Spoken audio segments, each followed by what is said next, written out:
সুপ্রভাত বন্ধুরা, এক রাশ ভালোবাসা নিয়ে পান্ডানী শুক্লার পরিবারে তোমাদের সাথে আজকে আমি বড় হসপিটাল থেকেই ব্লগটা শুরু করলাম। তো ঘরে চলে এসেছি, চুনো মাছ বসিয়ে দিয়েছি। তো এই মাছটা খেতে খুব ভালোবাসি, তাই ছোটদা নিয়ে এসেছে। তো মাঝে মধ্যেই দাদাকে দিয়ে মাছ আনাই, খুব ভালো সস্তায় মাছ এনে দেয় দাদা। তো যাই হোক, যেভাবে দুটো পয়সা সব দিক থেকে বাঁচে, সেভ করা খুব জরুরি। আমরা গরিব মানুষ, একটু সেভ করাই ভালো। তো বসিয়ে দিয়েছি পেঁয়াজ, কাঁচা লঙ্কা, জিরে, ধনিয়া আর একটু সর্ষের তেল, নুন লঙ্কা পর্যাপ্ত দিয়ে একটু জল দিয়ে মেখে এইভাবেই বসিয়ে দিয়েছি।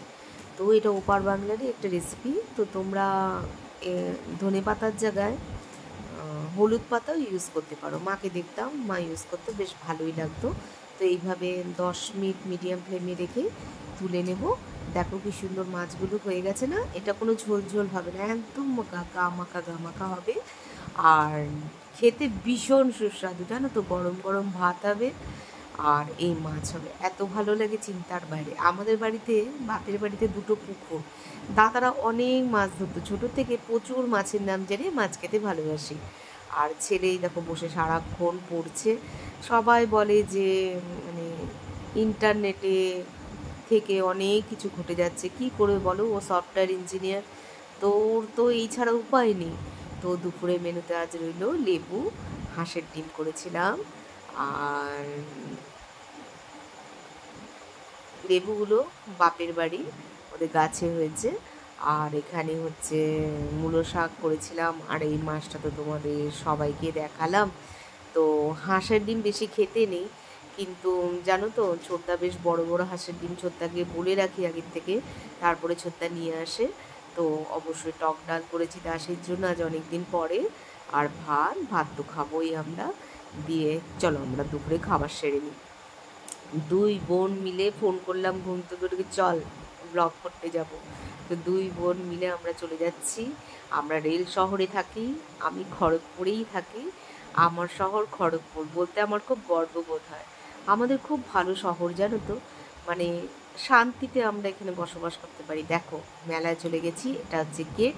মাতা পুজো বিভিন্ন জায়গায় খড়গপুরে ঘুরে ঘুরে এরকম ইন্ডিয়াতে হয়।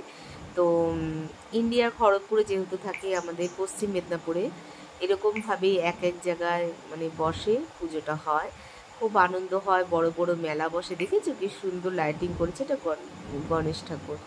তো আশেপাশে আগে কি দেখা যেত যে মেয়েরা স্টল দেয়নি, ছেলেদেরই শুধু দেখা যেত স্টল দিতে, কিন্তু না, এখন ছেলে মেয়ে উভয়, একটা বউ চায় সংসারটা খুব ভালোভাবেই চালাতে। তাই স্বামীর যদি সেরকম রোজগার না হয়, আবার অনেকের রোজগারও আছে, তাও তারা চেষ্টা করে যে হাতে হাত মিলিয়ে সংসারটাকে আরও ইমপ্রুভ করবে। ভালো, এটা দেখতে পাচ্ছ একটা চার্চ, এই চার্চের পাশে এই মেলাটা বসেছে রেলওয়ে হসপিটালের ওখানে। যারা এখনো যাওনি, কালকে উঠবে মেলাটা, তোমরা কিন্তু যেতে পারো। ভীষণ ভালো মেলা বসেছে, কি না বসেনি এখানে জানো? আর তো ভালো লাগছে। এটা হচ্ছে মন্দিরের গেট, প্রবেশ করার।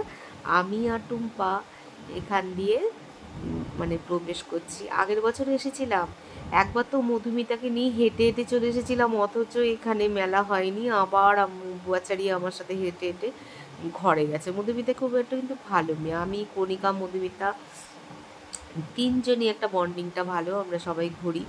আর বোনের সাথে আমি কিন্তু ঘর থেকে আর একা গাড়ি নিয়ে কোথাও বেরোই না, আর ভবিষ্যতে বেরোবও না। আর হচ্ছে এটা হচ্ছে মন্দির। তো উপরে মন্দিরটা জানো তো পঞ্চনাগ, আর একটা মুরগির ওপরে ঠাকুরটা বসে আছে। এই দেখো এইভাবে সবাই পুজো দিতে এসেছে, শাড়ি নিয়ে, নিম পাতা, হলুদ সব নিয়ে। কেন আমরা দাঁড়িয়ে আছি জানো? ভেতরে ঠাকুরকে সাজাচ্ছে। এই যে গেট খুলে গেছে, এই দেখো ঠাকুর, খুব সুন্দর না? 1 নম্বরে মাতা ঠাকুরটা যে তোমাদের মানে ব্লগে দেখিয়েছিলাম, তার চেয়ে এটা একটু সাবেকি সাজে। মানে সব কিছুরই একটা পরিবর্তন হচ্ছে আস্তে আস্তে। এরকম সাবেকি সাজে কখনো খড়গপুরে মাতা ঠাকুর দেখা যায়নি। এই প্রথম এই সাবেকি সাজে এই মাতা ঠাকুর বিভিন্ন জায়গায় বসেছে। মধুমিতা বলল ডিবিসিতেও বসেছে ঠাকুর। তো যথারীতি ঠাকুর দেখে নিয়ে ঘেমে আমি তো একাকার, তারপরে আমি বেরিয়েছি। তো আমার গলার মঙ্গলসূত্রটা কেমন গো? হ্যাঁ, এটা আমার বিয়ের মঙ্গলসূত্র, আজ আমি পরেই নিয়েছিলাম। তো একে একে দোকান ঘুরে ঘুরে দেখছিলাম, জানো তো?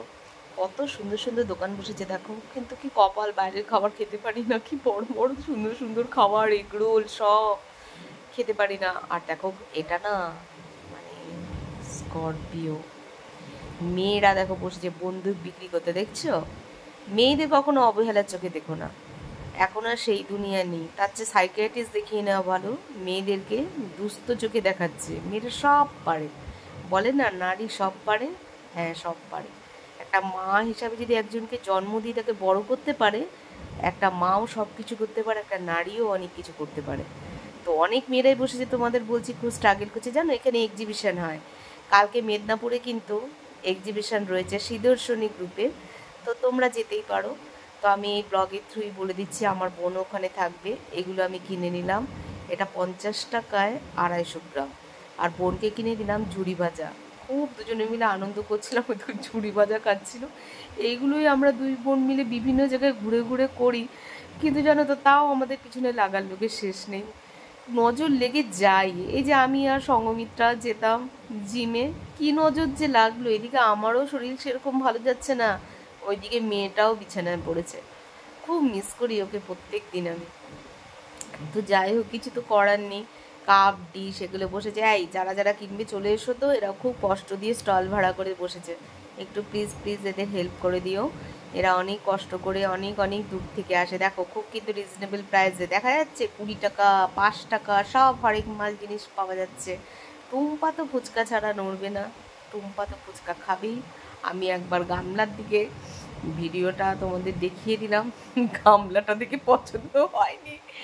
আমি তো ফুচকা মোটেই খাবো না এখনো, সেরকম ঠান্ডা ওয়েদার আসেনি, প্রচুর ঘাম মাম, দুনিয়ার সর্বনাশ।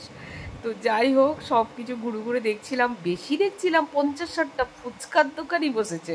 তো আমি আমার বোন ঘুরে ঘুরে দেখছিলাম। আজকে জানো তো খুব একটা খারাপ নিউজ, আমি আজকে ব্লাড দিতে গেছিলাম, আর সেখানে না আমার 2 হাতে ফুটো করেই গেছে, যেখানে ব্লাড কিছুতেই শরীরে নেই। না কি হয়েছে আমার জানি না, ব্লাড নিতে আজকে অনেক কষ্ট হয়েছে, 8 ঘন্টা ধরে বসেছিলাম আমি ওখানে, কিছুতেই ব্লাড পাচ্ছিল না আমার শরীরে। তো যাই হোক, আবার হিমোগ্লোবিন টেস্ট করব, যদি ব্লাডের দরকার হয় তাহলে আমাকে আবার ব্লাড দিতে হবে। তো বোন আর আমি মিলে ঘরে ফেরার পালা, এবার ঘরে ফিরে আসবো। একটু গেছিলাম স্যুপ খেতে, বীজটা দেখে যারা বুঝতেই পারছো, আসার সময় দেখি সাপ। সাপ থেকে ভয় পেও না, মানুষের চেয়ে এরা বিষাক্ত না, মানুষ হচ্ছে বিষাক্ত। তো যাই হোক, আমার খুব ভালো লাগে সাপ। মা বলতো তোকে একদিন সাপই খাবি, এরকম সাপ ভালো লাগে বলতে নেই। যাই হোক, সারাদিনে সব কিছু শেয়ার করলাম, প্লিজ ব্লগগুলো দেখার অনুরোধ।